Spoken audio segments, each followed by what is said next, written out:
Les progrès technologiques sont si rapides que même en travaillant toute une vie, un archéologue a du mal à suivre.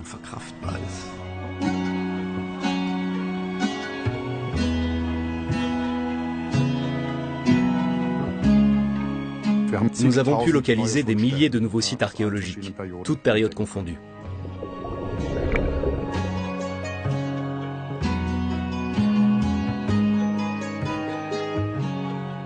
Grâce à ces données, nous pouvons affûter nos questionnements et déterminer de façon précise où donner le premier coup de pelle.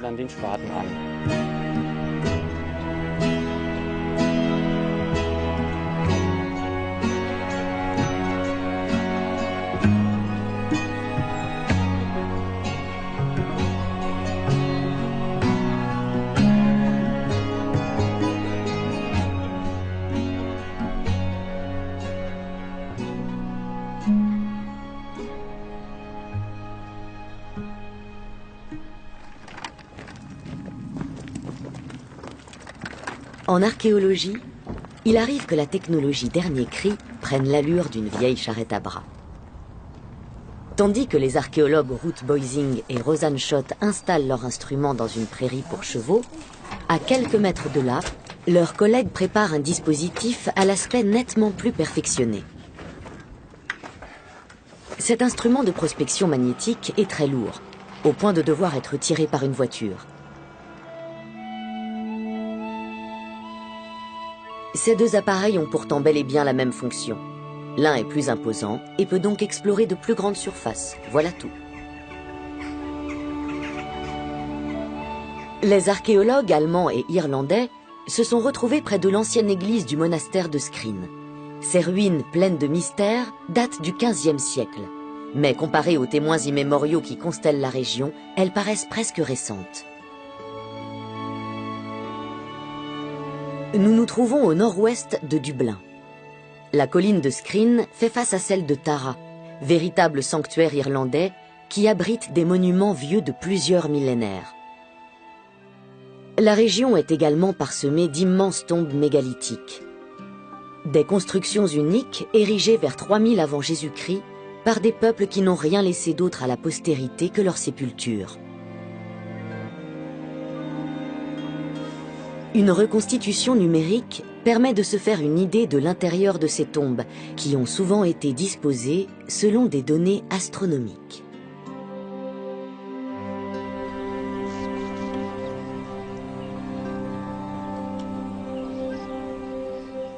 Pour savoir ce qui se cache sous la surface, les archéologues utilisent des sondes.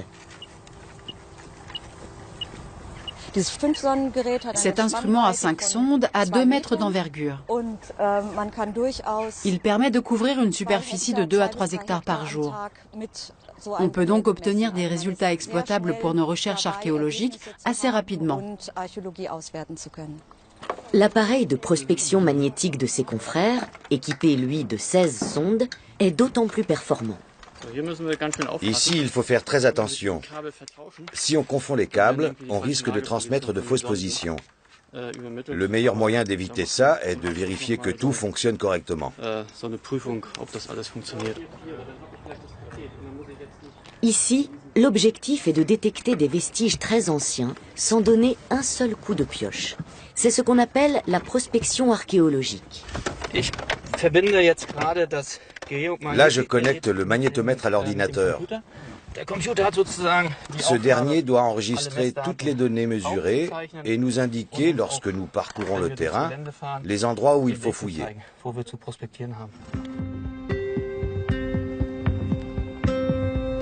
L'instrument à 16 sondes permet de mesurer les variations du champ magnétique terrestre.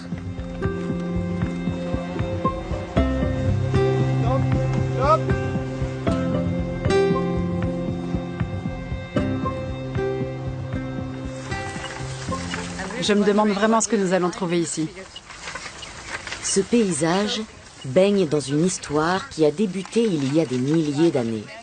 Les archéologues ne doivent pas seulement maîtriser l'histoire et la technique, mais aussi s'adapter au terrain.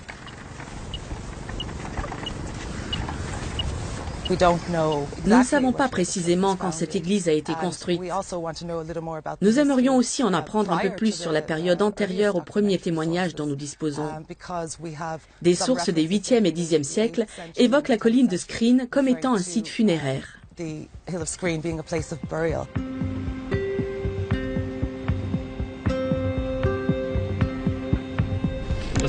La croix indique l'endroit exact où nous nous trouvons. À l'aide de coordonnées GPS, les archéologues manœuvrent leurs véhicules avec la plus grande précision et disposent d'un profil complet du sol.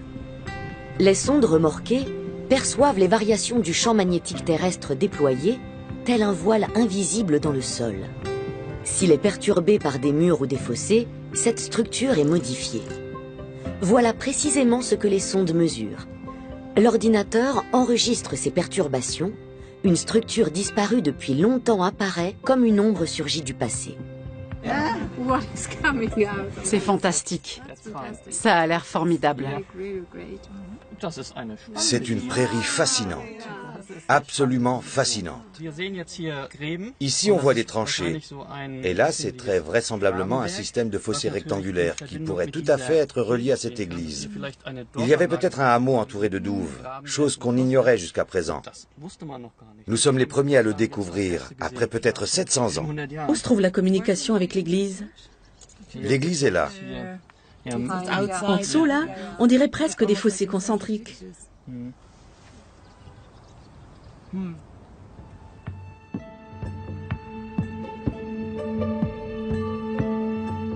À 1700 km plus à l'est, à Berlin. Dans le studio de réalité virtuelle du développeur de jeux vidéo Thomas Bremer, le travail en cours concerne une archéologie numérique d'un tout autre genre. En dépit des apparences, il ne s'agit pas d'un jeu vidéo. Les concepteurs travaillent main dans la main avec l'archéologue berlinois Kai Kollmeier. Ici, la technologie de haut vol rejoint le monde antique. Les débuts n'ont pas forcément été faciles, mais chacun a beaucoup appris de l'autre. Il est notamment question du système de lecture pour le moins singulier des Hittites. Cette ligne se lit de gauche à droite, celle-ci de droite à gauche, celle-là de gauche à droite et celle-là à nouveau de gauche à droite. C'est en zigzag tout le long. Pas simple. Les archéologues sont encore d'un autre siècle. C'est le cas pour les méthodes de travail.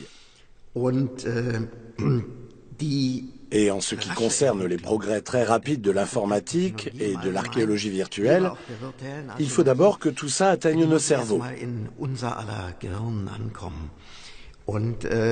Alors, quand je dis que je travaille avec un développeur de jeux vidéo, je vois les mâchoires se décrocher. La technologie du jeu vidéo n'est pas prise au sérieux, alors que notre travail a l'ambition de l'être, justement. Ce qui ressemble ici à un jeu vidéo est en réalité la réplique à l'identique d'un temple. Il s'agit du temple du dieu de l'orage d'Alep, l'une des plus importantes divinités de l'Orient ancien. Les plus vieilles parties du temple datent du 3e millénaire avant Jésus-Christ. Le programme permet de faire lever ou coucher le soleil de manière virtuelle et ainsi d'admirer le temple sous des éclairages différents. Un bon moyen de se faire une idée de l'espace, des dimensions et des proportions. Ce n'est pas comme si nous nous trouvions vraiment à l'intérieur du temple, et de loin. Mais la vision est totalement différente de ce qu'on pourrait voir sur un écran d'ordinateur normal. Rien que le fait de pouvoir se tenir ici et par exemple de s'accroupir pour regarder les objets en relief, c'est quelque chose que je ne pourrais absolument pas faire avec un écran. Alep, en Syrie.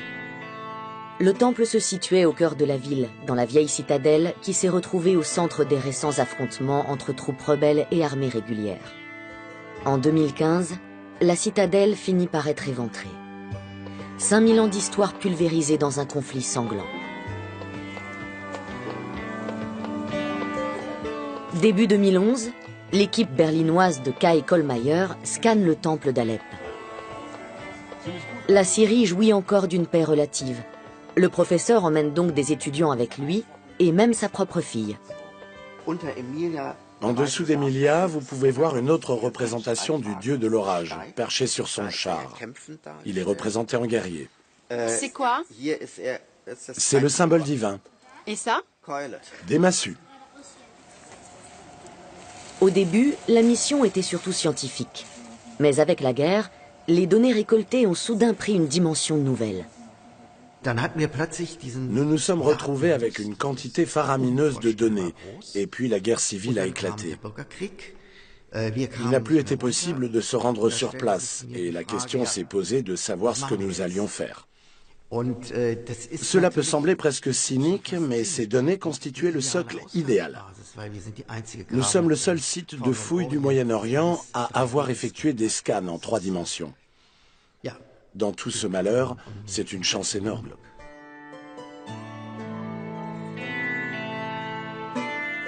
Le temple n'a en grande partie pas survécu à la guerre. Mais sa version numérique, elle, est conservée précieusement. Les données scannées sont si précises que les inscriptions sont plus lisibles en réalité virtuelle.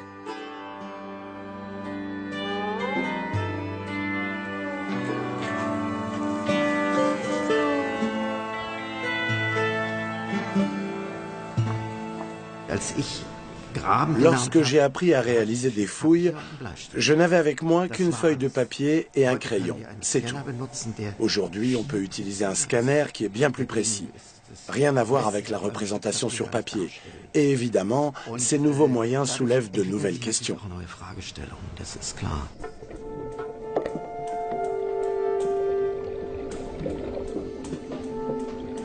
Pouvoir reproduire une copie conforme. Voilà qui intéresse aussi les spécialistes en archéologie navale. Mesurer et reproduire des épaves sous l'eau est l'une des missions les plus exigeantes et les plus pénibles de la discipline. Les conditions ne sont pas toujours aussi bonnes qu'ici, en mer Baltique, au large de l'île de Rügen.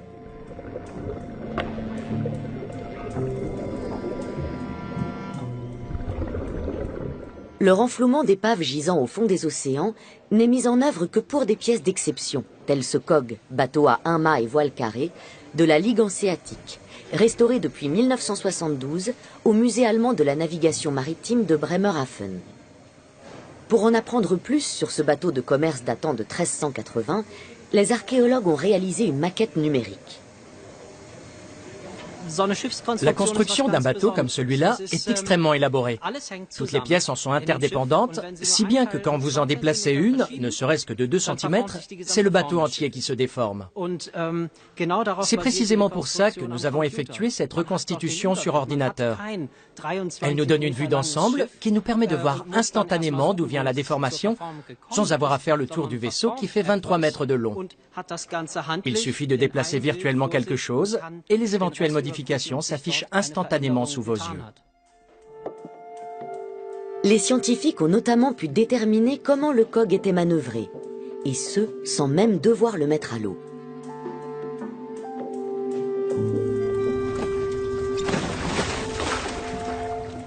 Dans la mer Baltique, au large de l'île de Rügen, repose une autre épave. Elle ne sera pas renflouée, mais n'en intéresse pas moins les archéologues.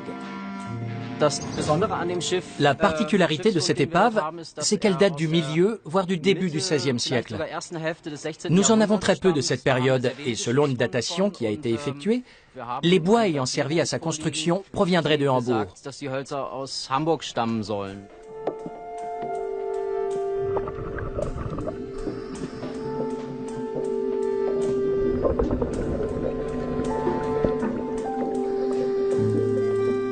Aujourd'hui, des détails du bateau immergé doivent encore être reproduits à la main, car cela reste le meilleur moyen d'en saisir au mieux certaines spécificités. Mais c'est un appareil photo bien spécial qui s'acquitte du plus gros de la tâche. À partir de centaines de photos, une maquette en 3 dimensions est réalisée par ordinateur. Les eaux pauvres en nutriments de la mer Baltique ont parfaitement conservé le bois. Le courant, en revanche, a érodé l'épave jusqu'au fond du bateau. Le but de notre expédition est d'effectuer un maximum de relevés afin d'enregistrer le plus de détails techniques possible et d'obtenir une image conforme qui servira de base à nos recherches. C'est un peu comme recopier un livre qu'on ne peut pas lire parce qu'il est écrit dans une langue étrangère. On le rapporte à la maison sur du papier, ou en l'occurrence ici en fichier numérique. Une fois chez soi, on s'installe devant son bureau et on tente de traduire ce vieux bouquin et de comprendre ce qu'il raconte.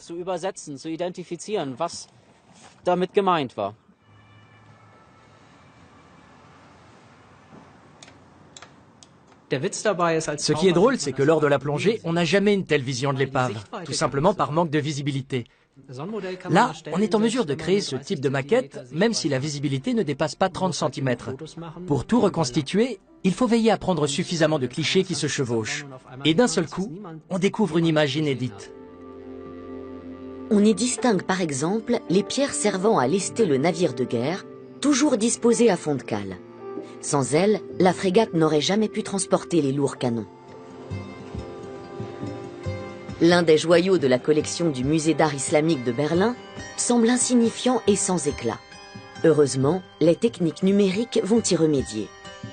Le dernier projet de Kai Kollmeyer, cette coupole de bois richement sculptée qui appartenait à l'un des palais nasrides de la célèbre Alhambra de Grenade. À Berlin, cette coupole longtemps délaissée doit retrouver ses lettres de noblesse. La coupole qui se trouve à Berlin est mal éclairée, comme vous le voyez.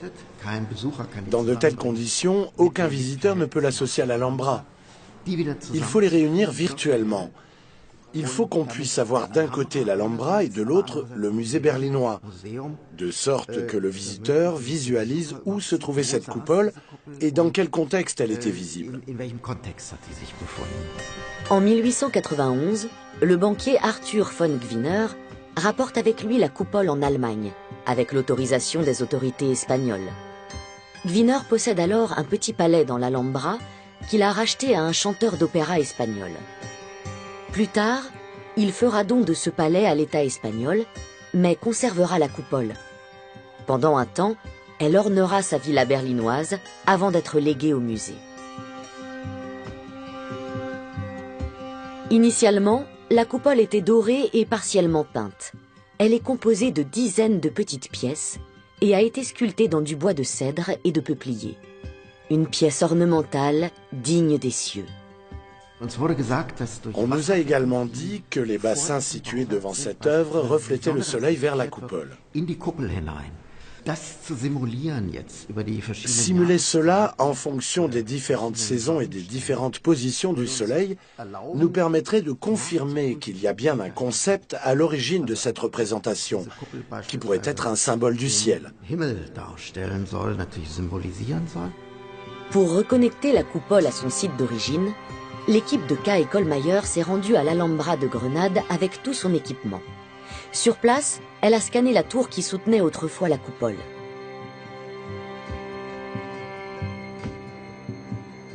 Encore une énorme masse de données à traiter pour les développeurs de jeux vidéo.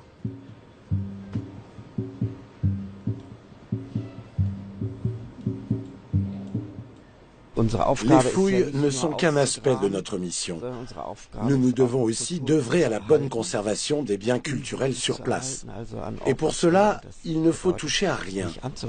Nous avons recours à des méthodes non destructives qui utilisent la géophysique, le magnétomètre, la prospection, la résistivité, le géoradar, bref, tout ce qui est à notre disposition.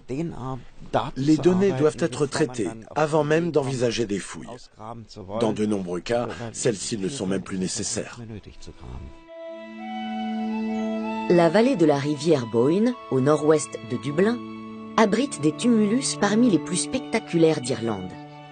Depuis 1993, les tombes à couloirs de Newgrange, Doubt et Note sont classées au patrimoine mondial de l'UNESCO. Le tumulus central de Note possède une circonférence de 275 mètres et est entouré de 20 tombeaux plus petits. De nombreuses pierres gravées restent à ce jour une énigme.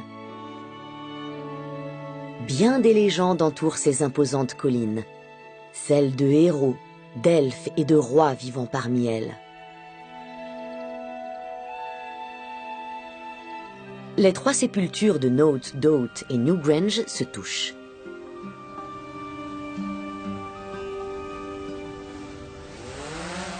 S'offrir une vision d'ensemble d'un site fait aujourd'hui partie de la routine pour les archéologues.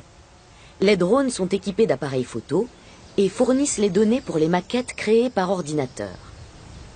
L'emplacement d'églises médiévales coïncide souvent avec la présence de vestiges bien plus anciens. Lorsque des lieux revêtaient une certaine importance, il fallait les occuper pour exercer un contrôle politique, militaire et religieux sur un territoire. C'est aussi pour ça que nous nous intéressons à eux. On peut très bien imaginer qu'avec la christianisation, ces lieux très anciens aient été utilisés pour la construction d'églises. La preuve, ce soir, lors de l'exploitation des données géomagnétiques de Skrin, les archéologues découvrent des structures circulaires qui semblent plus anciennes que le petit village médiéval. Il pourrait s'agir de vestiges de fossés circulaires qui entourent les tumulus, ou bien de cabanes rondes. La répartition de ces objets ne présente aucun lien avec ce fossé. On peut donc en déduire que les deux types d'ouvrages datent de périodes différentes.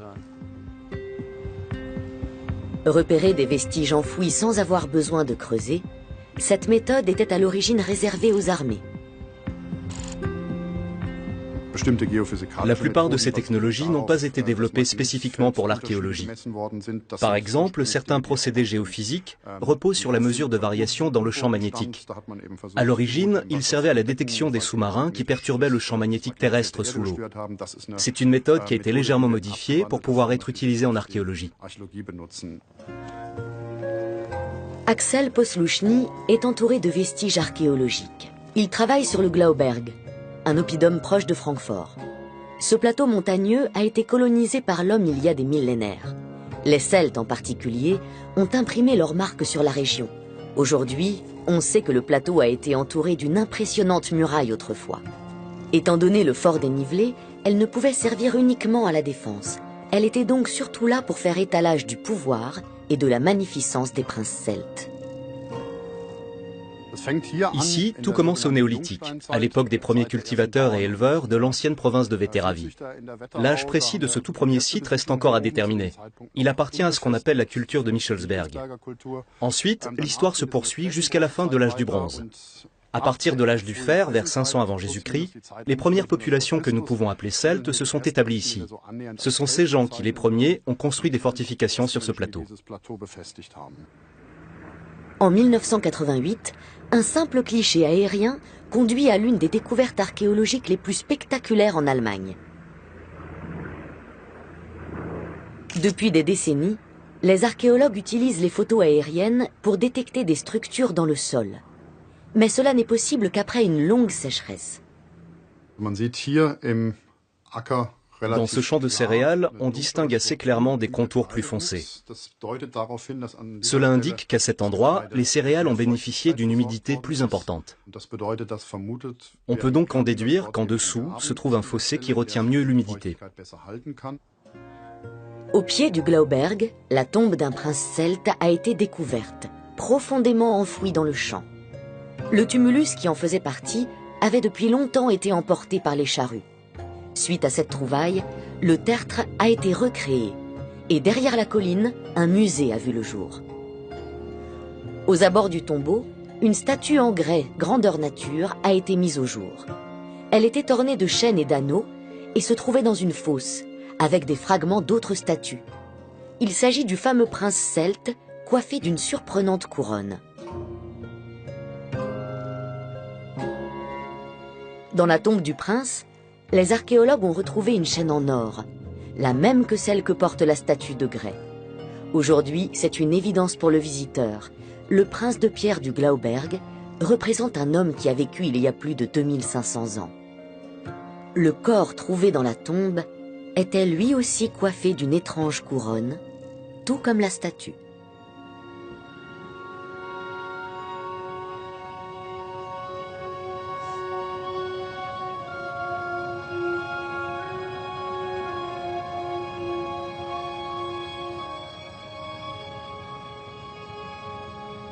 Depuis, l'archéologie aérienne est allée encore plus loin. En plus de l'archéologie aérienne classique, qui s'est bien évidemment elle aussi informatisée, nous avons la possibilité d'effectuer des recherches non destructives sur des vestiges archéologiques, grâce à d'autres méthodes assistées par ordinateur. Le LIDAR, une technique de télédétection aéroportée, est la première de ces méthodes. Placé sous un avion, le scanner balaie le paysage. À l'origine, les données récoltées n'étaient pas destinées à l'archéologie, mais au service du cadastre. Elles représentent néanmoins un pas de géant en termes de connaissances acquises, même si les modèles numériques issus de ce procédé peuvent à première vue sembler tout sauf spectaculaires. La particularité du LIDAR, c'est qu'il permet d'effacer les arbres et les arbustes. Depuis les airs, les avions, mais aussi parfois les hélicoptères, envoient des rayons laser vers le sol. Ces rayons sont renvoyés et on peut calculer la hauteur de la surface de la Terre et ainsi dresser un modèle numérique à partir du temps qu'ils mettent pour revenir. Ce qui est intéressant, c'est que ce procédé fonctionne aussi dans la forêt. Suffisamment de rayons parviennent à s'infiltrer à travers les arbres et à toucher le sol, ce qui permet d'obtenir une représentation assez précise du terrain. À l'image, on distingue le tracé du limes, la frontière entre la région occupée par les Romains et la région libre. Ici, c'est parfaitement visible.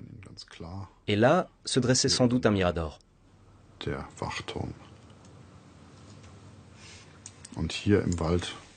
Dans la forêt, il y avait d'autres tertres.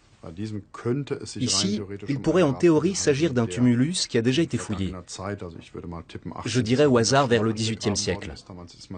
À cette époque, on ne se cassait pas la tête et on entrait directement par le haut.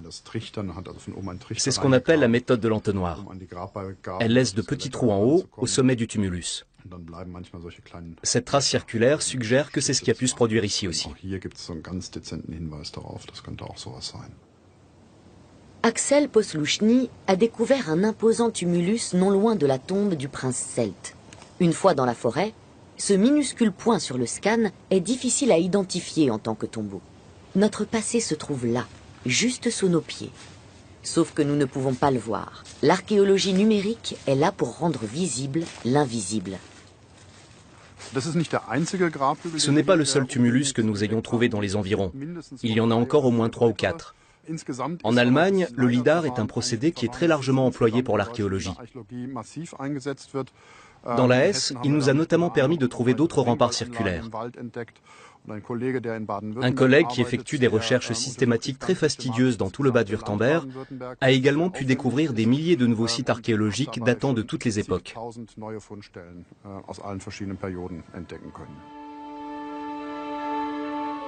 En Irlande aussi, le nombre de monuments découverts grâce aux méthodes de prospection modernes a pu être multiplié par 100. La très spectaculaire colline de Tara, énigmatique joyau irlandais, fut autrefois le siège des rois d'Irlande et des prêtres païens à l'apogée de leur puissance.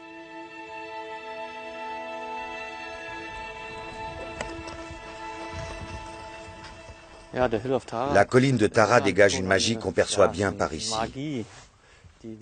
Au XIXe siècle, des Irlandais se sont rassemblés en ce lieu et ont fait le serment solennel de ne jamais se reposer tant que cette terre ne serait pas indépendante.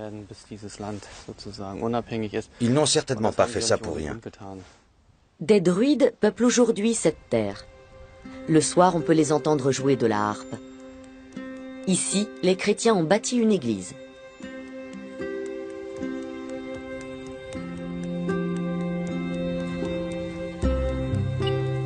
Avec le magnétomètre, Ruth Boising et Rosanne Schott arpentent chaque centimètre carré d'une prairie sur la vaste colline.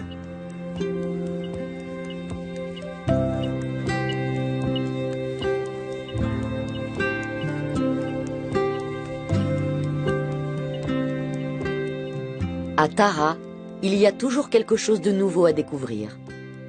Et de fait, les données numériques indiquent de nombreux cercles sous la surface. Des tumulus, à moins qu'il ne s'agisse de lieux de rassemblement. Lorsque nous avons commencé à explorer Tara, environ 25 monuments, tous visibles, étaient déjà connus. Grâce aux méthodes géophysiques, nous savons qu'il y en a plus d'une centaine, dont bon nombre se trouvent sous la surface. Les cartes anciennes fournissent également des indices sur les monuments disparus.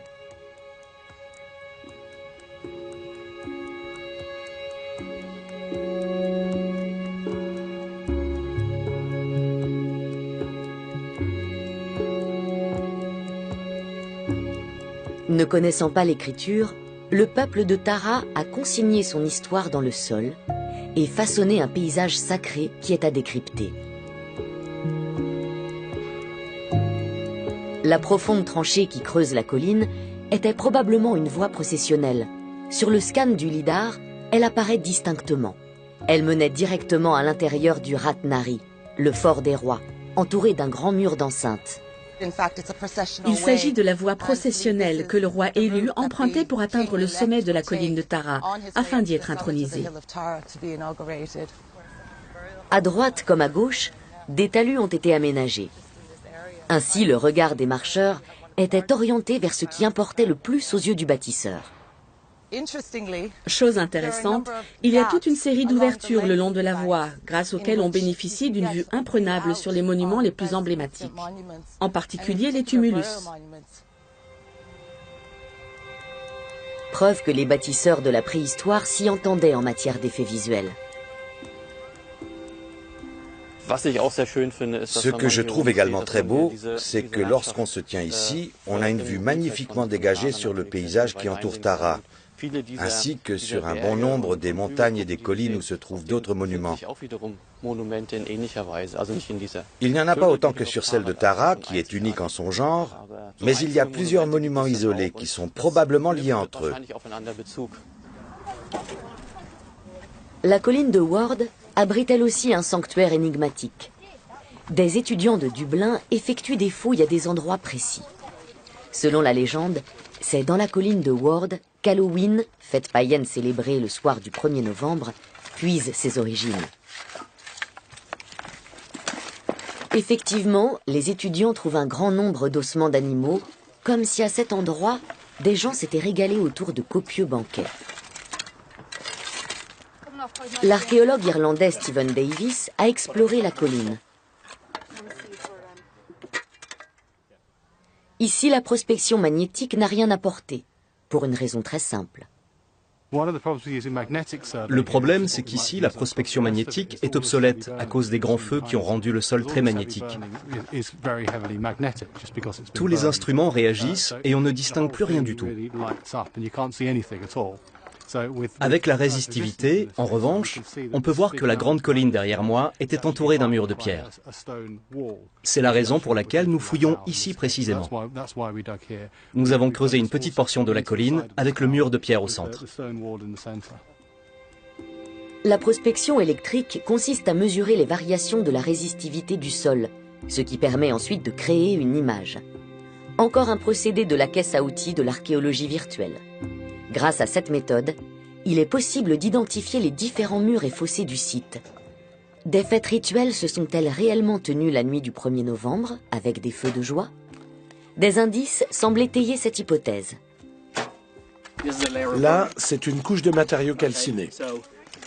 Le feu a eu lieu avant que tout ça ne tombe par-dessus.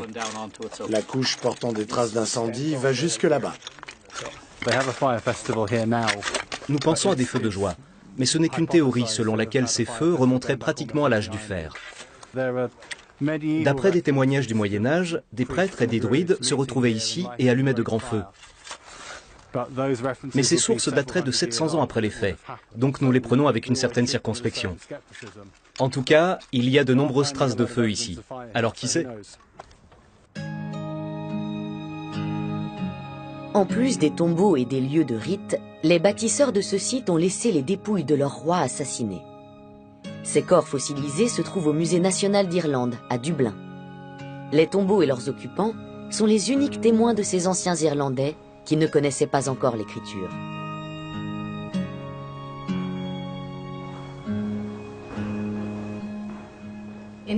Nous appelons ces gens qui ont vécu à l'âge du fer en Irlande les invisibles, parce qu'il est très rare que leurs maisons aient été conservées.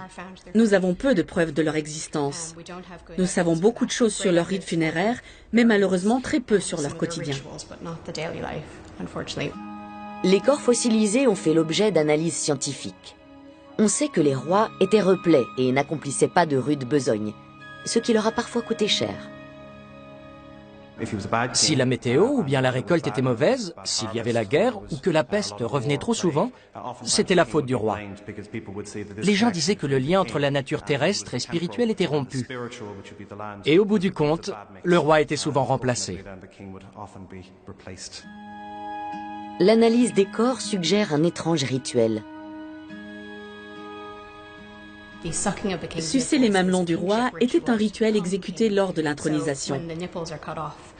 Donc lorsque les mamelons étaient coupés, cela voulait dire que cet homme ne pouvait plus être vénéré. Tout le cérémonial royal est étroitement lié à la terre-mère, dont le roi n'est autre que le partenaire.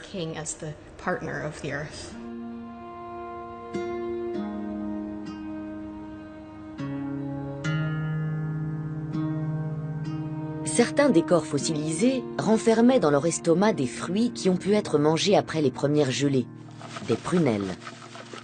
Peut-être les rois étaient-ils mis à mort le 1er novembre, lors des feux d'Halloween. Certains de ces corps ont peut-être été sacrifiés lors du cérémonial précurseur d'Halloween, Samhain. Ils avaient l'estomac rempli de pépins de prunelle. De très fortes croyances religieuses sont liées à cet endroit, et certaines d'entre elles pourraient remonter directement aux personnes qui ont construit ce monument. Tout comme à Tara, les données numériques indiquent la présence d'une voie processionnelle sur la colline de Ward. Aujourd'hui, elle n'est plus visible dans les champs.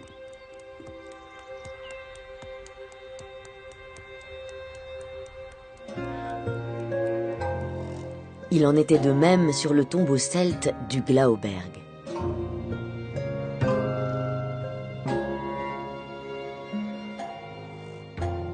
Ici, on ne s'est pas contenté de reconstruire le tumulus. La voie processionnelle qui menait à la colline a elle aussi été reconstituée. Entourée de profonds fossés, elle était encore plus longue. On le voit parfaitement sur les documents numériques. La prospection magnétique révèle le prolongement de la voie processionnelle. Aujourd'hui, on sait que cette route était entourée d'un haut mur, dont la base pouvait atteindre 12 mètres de large. Les visiteurs ne découvraient donc le tumulus qu'au dernier moment, en prenant un virage.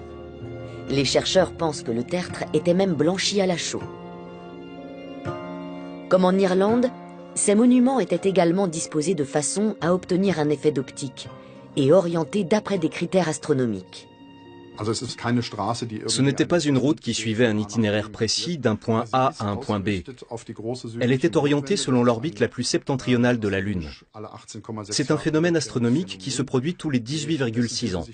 Il permettait de comptabiliser le temps sur de longues périodes, à l'époque où il n'y avait ni calendrier ni horloge.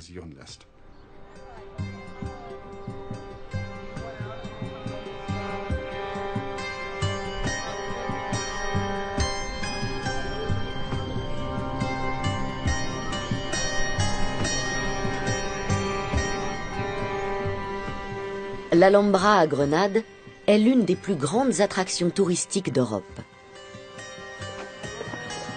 5000 visiteurs se pressent chaque jour dans la citadelle. Les billets se vendent des semaines à l'avance. Pour Kai Kohlmeier, c'est un privilège de pouvoir travailler ici.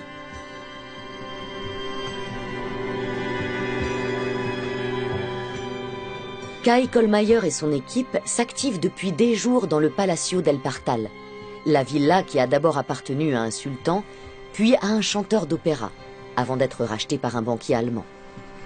C'est ici qu'en 1891, Arthur von Gwinner a fait démonter la coupole. Une pâle copie la remplace aujourd'hui.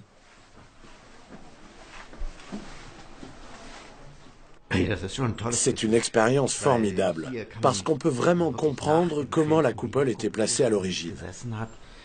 On le sent, on le voit à travers cette fenêtre. C'est une sensation qui n'a rien à voir avec celle qu'on a dans un musée, quand on lève la tête dans une salle sombre. Minutieusement, chacun des détails de la pièce est balayé par le scanner. Face à de tels efforts, une question s'impose. Pourquoi les Berlinois ne restituent-ils pas tout simplement la coupole? Pour l'archéologue, ce serait irrespectueux pour l'histoire. La coupole s'est retrouvée à Berlin légalement. Difficile d'affirmer le contraire. Elle possède sa propre histoire, à laquelle participe également son ancien propriétaire, ce banquier allemand qui en a fait l'acquisition avant de la rapporter en Allemagne. Puis il l'a intégrée à sa villa et par des voies détournées, elle a fini au musée de Berlin. Cette histoire fait partie intégrante de l'objet. On ne peut pas la lui retirer. Dans cette salle, le sultan recevait ses amis et sa famille. Un espace intime qui n'en revêtait pas moins une importance politique.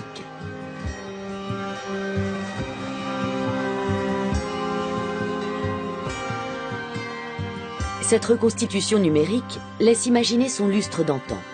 Dans la réalité virtuelle, la coupole d'origine, aujourd'hui à Berlin, a été intégrée. Anna McSweeney, islamologue britannique, étudie l'Alhambra depuis de nombreuses années.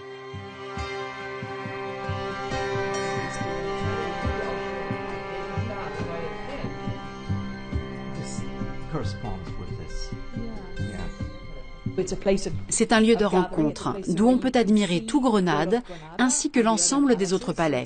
Il s'agit donc d'un endroit d'où il est possible d'observer et d'être observé.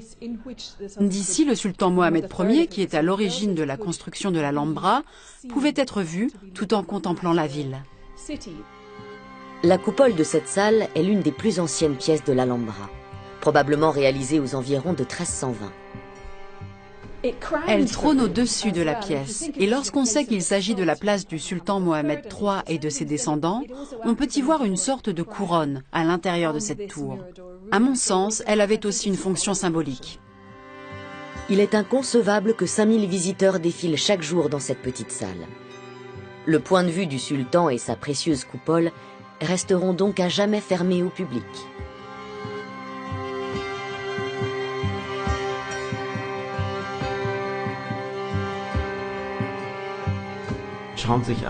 Jugez-en par vous-même. Ce serait un cauchemar de laisser entrer des visiteurs ici. Ils pourraient écrire leur nom sur les murs ou vouloir emporter un petit souvenir. Afin de préserver ce trésor, cette salle restera fermée, du moins je l'espère. En bas, le visiteur pourrait avoir la possibilité d'effectuer une visite virtuelle, d'admirer la coupole d'origine et de regarder tout autour, d'établir une comparaison avec la vue à travers la fenêtre. Même pour quelqu'un qui a pu voir l'architecture originale, ce serait très intéressant.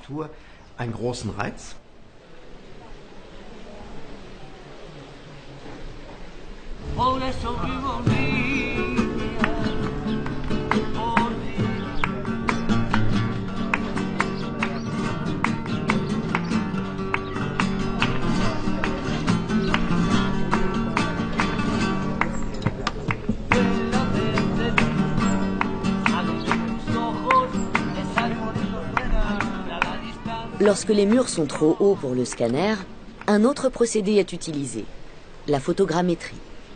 Au moyen de milliers de photos qui se chevauchent, on réalise une maquette en 3 dimensions. Sur le principe, je trouve que c'est une très bonne chose que ces données soient publiées sur Internet, y compris les objets en 3 dimensions. Cela permet à chacun d'avoir accès à la culture, du moins ceux qui ont un minimum d'affinité avec l'informatique et qui n'ont pas envie de se rendre dans un musée. Ils ont ainsi la possibilité d'admirer les objets et cela leur donnera peut-être envie de se déplacer pour les voir en vrai.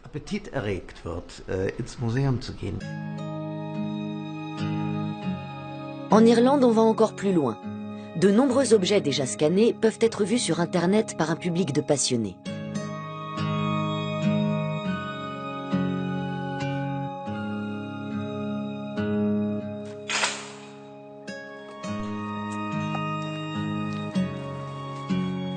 La banque de données est constamment enrichie.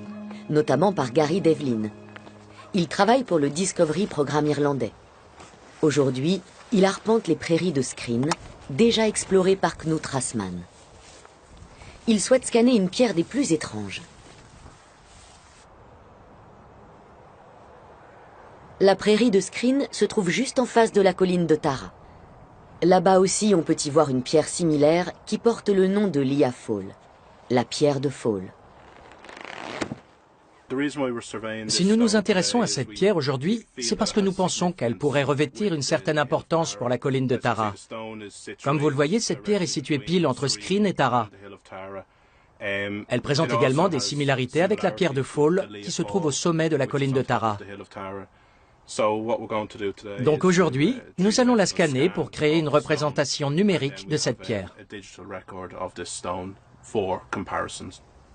D'après la légende, la pierre de Fall de Tara aurait le pouvoir de reconnaître les rois irlandais. Si un homme digne de la royauté suprême s'asseyait sur elle, la pierre pousserait un cri. En revanche, aucune légende ne nous est parvenue au sujet de la pierre de Skryne. Gary Devlin utilise un scanner manuel pour numériser la pierre. Les propriétaires terriens sont rarement ravis de voir arriver les archéologues, car lorsque des monuments majeurs sont découverts sur leur terre, plus rien d'autre ne peut y être construit. Ça permet aux gens d'accéder à la pierre dans un environnement numérique. Souvent, ces pierres sont inaccessibles ou se trouvent sur un terrain privé interdit d'accès. De cette façon, ils peuvent disposer des données sur Internet.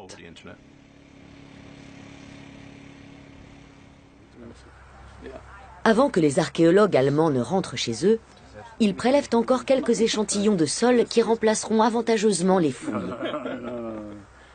Les chercheurs se trouvent à Dowth, une zone constellée de tumulus préhistoriques et de fermes médiévales. Un câble passe au beau milieu d'un petit hameau médiéval. Grâce aux données collectées par prospection magnétique, les archéologues ne risquent pas de percer par mégarde une gaine électrique au lieu d'une tranchée ancienne.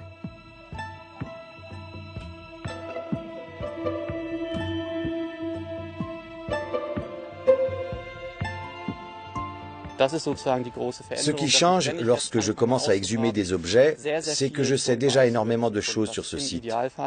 Je peux également définir de manière très précise les périmètres de fouilles. En général, ils sont bien plus restreints qu'avant, parce que je ne progresse pas à l'aveugle.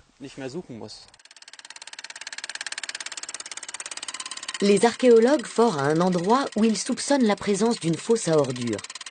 Comme les poubelles modernes, elles en disent long sur le mode de vie des habitants.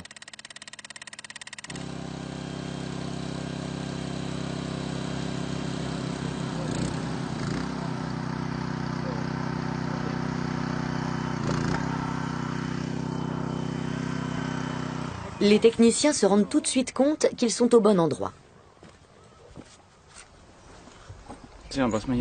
Ici, on voit très bien que la couche inférieure se trouve à l'intérieur de la tête de forage. Et là, à l'intérieur, c'est du charbon de bois. Nous savons donc que nous sommes encore au milieu de la couche archéologique. Mais cela ne me surprend pas, car avec la prospection magnétique, nous savions que cet endroit comportait une structure. Nous avons déjà pu la catégoriser de manière assez précise. Si nous n'avions rien trouvé ici, on en aurait conclu que nous avions commis une erreur en effectuant les relevés. Mais nous sommes tombés justes. Nous disposons de nombreuses informations sans avoir donné un seul coup de bêche. La bonne nouvelle, c'est que nous savons déjà que les carottes contiennent du charbon de bois. Nous allons donc pouvoir effectuer des datations au carbone 14 pour déterminer son âge. Ça ne veut pas dire que nous connaîtrons l'âge de ce fossé, mais nous avançons tout doucement. Lorsque les botanistes examineront le charbon de bois, ils pourront également nous dire quels arbres ont été utilisés et brûlés ici.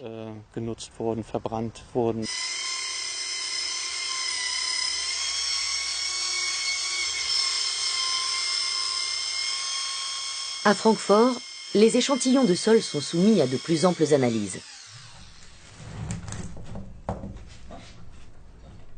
Les petits fragments de charbon de bois issus de la fosse à ordures historique reçoivent la même attention que les tessons de céramique antique.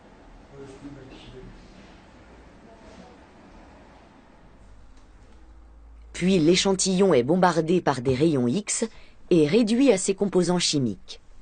Knut Rassmann cherche un élément en particulier. Une personne élimine chaque année en moyenne 1 kg de phosphore. Un bœuf, environ 8 kilos. Quand on trouve beaucoup de phosphore, ça veut dire que la probabilité que des humains et des animaux aient laissé leurs excréments dans le sol est élevée. Globalement, ce serait un premier indicateur pour déterminer si ce campement a plutôt été utilisé à court terme ou bien s'il s'agissait d'une colonie plus durable. Plus il y a de phosphore, et plus il y a de chances que cette colonie ait existé pendant longtemps. Grâce à leurs instruments dernier cri, les archéologues connaissent de nombreux endroits où ils pourraient creuser. Mais ils ne le font pas. Car en effectuant des fouilles, on détruit des traces qui, à travers d'autres procédés, peuvent encore livrer de précieuses informations. Nous avons une responsabilité.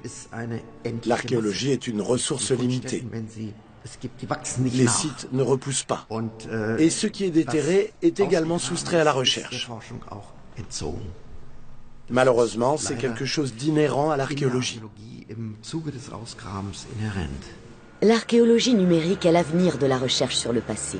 Mais elle ne condamne pas pour autant les archéologues à travailler exclusivement devant des écrans. Nous sommes en pleine campagne et nous pouvons ressentir tout ce que dégage ce paysage. Nous pouvons admirer la colline de Tara, voir sa topographie. Tout ça, nous le vivons concrètement. Je ne crois pas qu'on puisse reproduire ça dans un monde virtuel. Ce sont des outils importants dont nous avons besoin, mais l'archéologie doit rester un métier de terrain.